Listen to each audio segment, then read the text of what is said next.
এই ঘটনাটি ঘটেছিল বাংলাদেশের নরসিংদীর একটা গ্রামে। আর ঘটনাটাও আজ বা কালকের ঘটনা নয়, অনেক দিন হয়ে গেছে। যাই হোক, আমরা আজকে আপনাদেরকে আবারও স্বাগত জানাচ্ছি ছায়া হরর শোতে। আর আপনাদের সাথে আছি আমি মোহাম্মদ শফিউল মাওলা। আর আমার সাথে রয়েছে একটি সত্য ভৌতিক ঘটনা, যা এখন আমরা আপনাদেরকে পড়ে শোনাবো। তাই অবশ্যই আপনাদেরকে বলতে চাই যে আপনাদের জীবনেও যদি কোনো সত্য ভৌতিক ঘটনা থেকে থাকে, তাহলে অবশ্যই সেটা আমাদেরকে পাঠাতে পারেন আমাদের ইমেল অ্যাড্রেসে, আমাদের ফেসবুক পেজে, এবং আপনি আপনার ঘটনাটা চাইলে লিখে পাঠাতে পারেন, আবার ভয়েস রেকর্ড করেও পাঠাতে পারেন। আপনি আমাদের ইমেল অ্যাড্রেস এবং ফেসবুক পেজের লিঙ্ক পেয়ে যাবেন আমাদের ডিসক্রিপশন বক্সে। তাহলে আজকে আর কথা না বাড়িয়ে শুরু করছি আমাদের কাছে থাকা সত্য ভৌতিক ঘটনাটার প্রেরণকারী যেভাবে লিখেছেন, আমরা ঠিক সেভাবেই আপনাদেরকে পড়ে শোনাতে চেষ্টা করছি।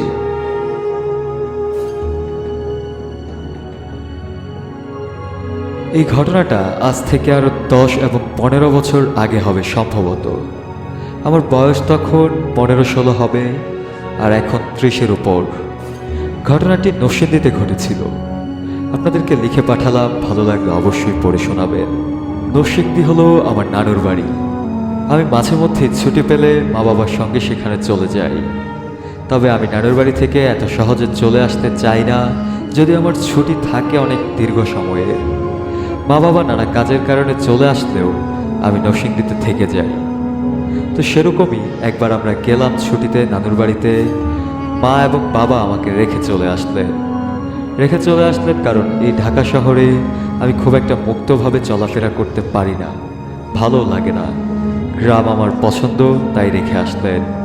আর এখানে থাকার আমার অন্যতম একটা আকর্ষণ হলো আমার ছোট মামা। আমার ছোট মামা বয়সে আমার 1 থেকে 2 বছরের বড় হবে, তাই একটা বন্ধুত্বপূর্ণ সম্পর্ক রয়েছে আমাদের। তো মা বাবা যতদিন আমাদের সঙ্গে নরসিংদীতে ছিলেন, ততদিন আমি খুব ভদ্র হয়ে চলেছি, বাড়ি থেকে একদম বের হইনি। কিন্তু মা বাবা যখন চলে গেলেন, তখন থেকেই আমি একটু দুষ্টামি শুরু করে দিলাম। আমি ছোটবেলা থেকেই দুষ্ট ছিলাম, কিন্তু সবার সামনে যথেষ্ট ভদ্র হয়ে থেকেছি। তো মা বাবা চলে যাওয়ার পরপরই আমি বাড়ি থেকে বের হয়ে এদিক ওদিক ঘুরতে শুরু করলাম। তো আমি যেহেতু ঘোরাঘুরি করছি এদিক ওদিক, তাই আমার নানু আমাকে ডেকে বললেন আমি আর আমার ছোট মামা দুজন গিয়ে যেন বাজারটা করে ফেলি। নানু টাকাও দিলেন আমাদেরকে। আমি আর ছোট মামা সিদ্ধান্ত নিলাম তাহলে দুজন যাব। আমরা বেরিয়ে পড়লাম। দুজন নানা ব্যাপারে আলাপ করতে করতে এগিয়ে যাচ্ছি সেই বাজারের দিকে। হঠাৎ করেই মাঝ রাস্তায় মামার এক বন্ধুর সঙ্গে দেখা হলো। ছেলেটাকে আমিও চিনতাম। সে যেমন মামার বন্ধু, আমার সঙ্গেও তার বন্ধুত্বপূর্ণ সম্পর্ক। ছেলেটা মামাকে দেখেই বলে উঠল, কিরে, আজ তো খেলা আছে, যাবি না? তোরও তো খেলার কথা, তাহলে তুই এখনো মাঠে না গিয়ে এখানে কি করছিস? সে ছেলেটা কথাগুলো আঞ্চলিক ভাষায় বলল। আমি আপনাদের সুবিধার্থে শুদ্ধতে লিখে দিলাম। ছেলেটার কথা শুনেই মামা যেন আকাশ থেকে পড়ল। খুব হাহাকার করে বলে উঠল, আহারে, আমার তো মনে নেই, আজকে তো খেলা আছে। সেখানে খেললে আমি একটা টাকাও পাবো মোটামুটি। মামা একবার আমার দিকে তাকাতে শুরু করলেন, আর একবার তার সেই বন্ধুর দিকে তাকাতে শুরু করলেন। আমি বুঝতে পারলাম খেলাটা মামার জরুরি। মামা খুব ভালো খেলতেন ছোটবেলা থেকে। আবার এদিকে টাকা দিয়ে খেলা হয় এটা শুনলে নানু মামাকে অনেক মার দেবে, তাই বাজারেও যেতে হবে। এখন মামা আর আমি কি করব সেটা বুঝে পাচ্ছি না। তাই আমি মামাকে বললাম, এক কাজ করো, তুমি খেলতে চলে যাও, আমি বাজার করে বাড়িতে ফিরে যাব। তবে একটা শর্ত আছে, তুমি খেলে যে টাকা পাবে তার কয়েক অংশ আমাকে দিতে হবে। মামা আমার সঙ্গে একমত প্রকাশ করলো। যদিও এটার কোনো প্রয়োজন ছিল না, কারণ আমি যতদিন নরসিংদীতে থাকি অধিকাংশ সময় মামা আমাকে অনেক টাকা দিয়ে থাকে। যদিও তিনি আমার সমবয়সী, তারপরেও মামার ভাবটা তার মধ্যে আছে। তো মামা খেলতে চলে গেল, আর আমাকে জিজ্ঞেস করলো আমি কি পারবো কিনা। আমি মামাকে অভয় দিয়ে বললাম, এটুকু বাজার করে নিয়ে যাওয়া আমার জন্য কোনো ব্যাপার হবে না। আমি মোটামুটি বাহাদুরি দেখিয়েই একাই বাজারে চলে গেলাম। গ্রামের বাজার, এক এক মাথায় এক এক জিনিসপত্র। আমি আস্তে আস্তে সব কিনতে শুরু করলাম। লিস্ট দিয়ে দিয়েছিলেন নানু একটা।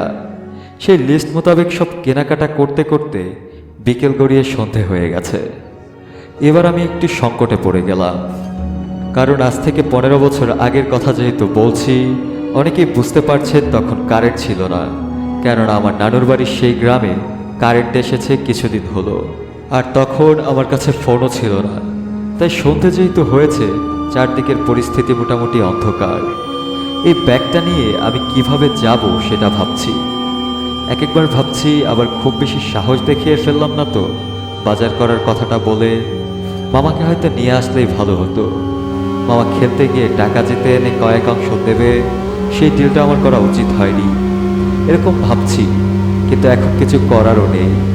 একজন সহযাত্রী পেলাম কিছুটা পথ, বাজার থেকে তার সঙ্গে অনেকটা রাস্তা এলাম, কিন্তু তার বাড়ির পথ অনেকটা সামনে, তাই তিনি বাড়িতে চলে গেলেন। এবার আমার জন্য আরেকটা চ্যালেঞ্জ, সেটা হলো সামনে একটা রাস্তা আছে যেটা একটা জঙ্গলের ধারে। ওই রাস্তাটার বদনাম আছে অনেক। নানুর বাড়িতে এসে আমি এই রাস্তাটা সম্পর্কে অনেক কথা শুনেছি। আমি আরো বেশ কিছুটা সময় অপেক্ষা করলাম। না, এই রাস্তায় আর কোনো যাত্রী নেই। ততক্ষণে অন্ধকার আরো গাঢ় হলো। বুঝতে পারলাম আরো একটা ভুল করেছি এখানে দাঁড়িয়ে থেকে। হয়তো এতক্ষণে সেই রাস্তাটা পার হয়ে যেতাম। মনে মনে সাহস অর্জন করলাম, যেতে হবে, এতটুকু পার হতেই হবে একা। ওই দিকটায় এগিয়ে গেলাম। এখন জঙ্গলের সামনের রাস্তাটা পাড়ি দিচ্ছি। রাস্তার দুপাশে জঙ্গল, ঝিঝির ডাক। আমার খুব ভয় লাগছে। ব্যাগটা অনেক বেশি ওজন মনে হচ্ছে বাজারে। হয়তোবা ভয়ের কারণে ব্যাগের ওজনটা বেশি লাগছিল আমার কাছে। কিন্তু এরই মধ্যেই কিছু অদ্ভুত আওয়াজ শুনতে থাকি আমি।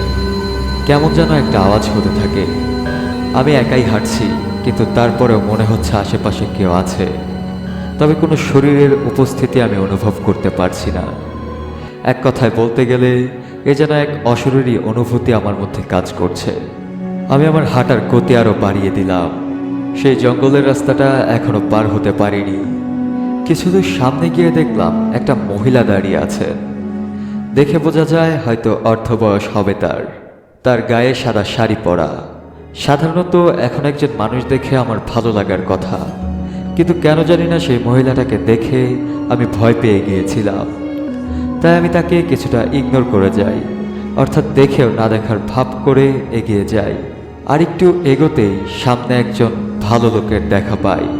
ভালো লোক বিশেষণটা এই কারণে ব্যবহার করেছি কারণ সে সময় তিনি আমাকে ভরসা দেওয়ার মতো একজন। যে লোকটার সাথে দেখা হলো তিনি হলেন আমাদের নানুদের পারিবারিক কবিরাজ। বাড়িতে কোনো সমস্যা হলে এই কবিরাজকে ডাকা হয়। তিনি জিনভূত তাড়াতেও একজন ওস্তাদ মানুষ। আমি তাকে দেখেই একটা দীর্ঘশ্বাস নিলাম। তিনিও একা, সাধারণত তার সাথে অনেক সময় লোকজন থাকে। আমি তাকে জিজ্ঞেস করলাম কেমন আছে, কি খবর। আমার উত্তর দেওয়ার আগে তিনি আমাকে গম্ভীর গলায় প্রশ্ন করলেন, এত রাতে আমি এই রাস্তায় কি করছি? তখন আমি বললাম, বাজারে এসেছিলাম, মামার আমার সঙ্গে আসার কথা ছিল, তিনি আসেননি। তারপর সেই কবিরাজ মামার প্রতি কিছুটা ক্ষেপে গেলেন আর বললেন মামার আমাকে এভাবে একা রেখে খেলতে যাওয়াটা উচিত হয়নি।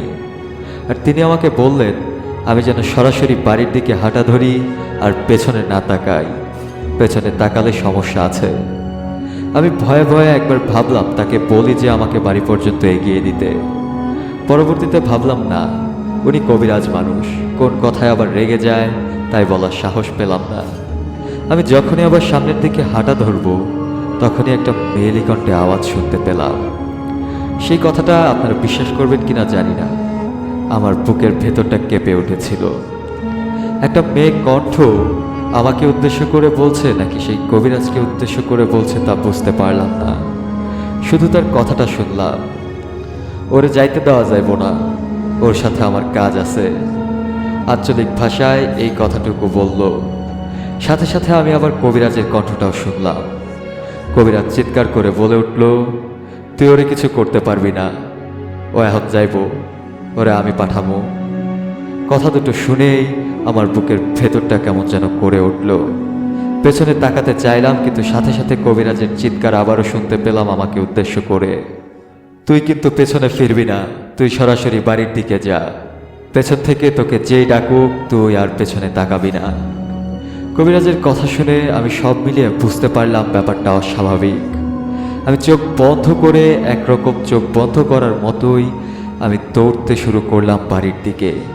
হাতে ব্যাগ থেকে কিছু সবজি ততক্ষণে মাটিতে পড়েছে, তবে সেগুলো তুলে আবার ব্যাগে ভরার ক্ষমতা আমার হলো না। সেই সাহসও ছিল না আমার। কিছু দূর দৌড়ে গিয়ে সামনে দেখলাম আমার ছোট মামা দাঁড়িয়ে আছে। ছোট মামাকে দেখে আমি আবারও প্রাণ পেলাম।